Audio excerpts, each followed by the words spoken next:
Hi, I'm Joe Hill, the author of Nosferatu, Full Throttle, Lock and Key, and other beloved family favorites.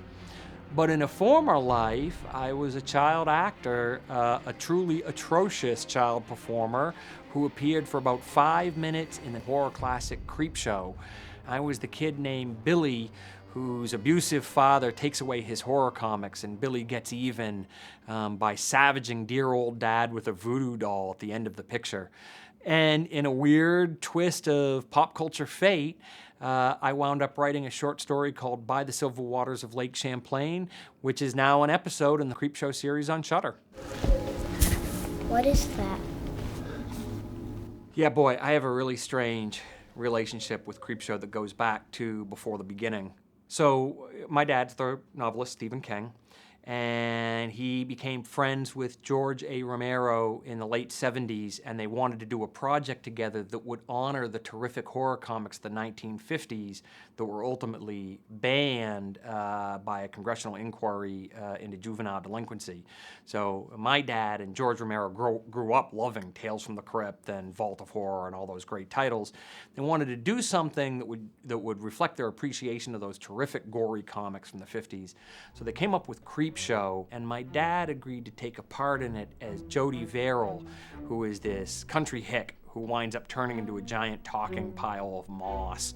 My dad was going to be filming for about 10 days, and I think because he didn't want to be lonely on the set, they cast me as a character in the film as well, so he'd have some company. And I was on set for about 7 days and had the time of my life.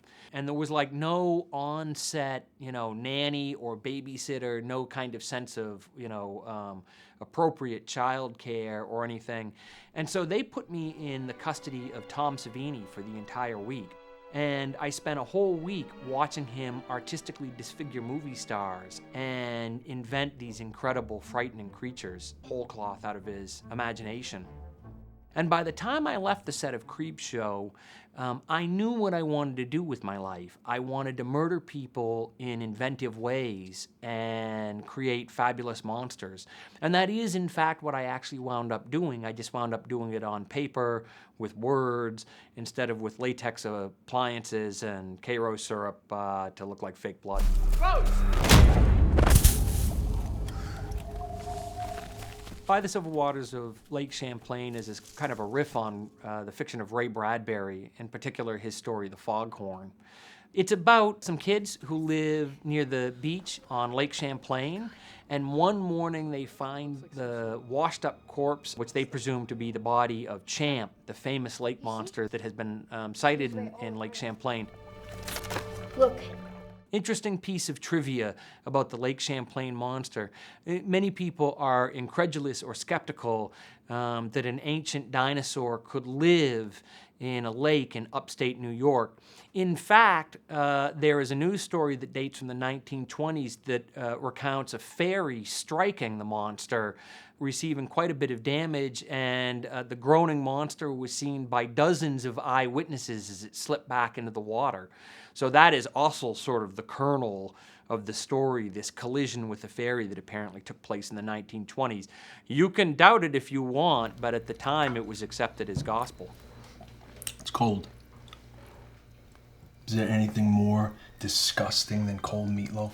I think one of the things you see, both in Walking Dead and in many of the other zombie films, is that the only thing more frightening than The Walking Dead is us. That, for real evil, you have to turn to the beating human heart. And so there is a character who strides through By the Silver Waters of Lake Champlain who is all too human and in many ways is far more monstrous than anything that's swimming in the bottom of a lake, hiding from human eyes and subsisting on, lake trout. So, what's really scary? A lake monster is frightening, but the things we do to each other are so much worse. Here's a dinosaur! What? Daddy was right! What are you talking about? I saw it, Mama!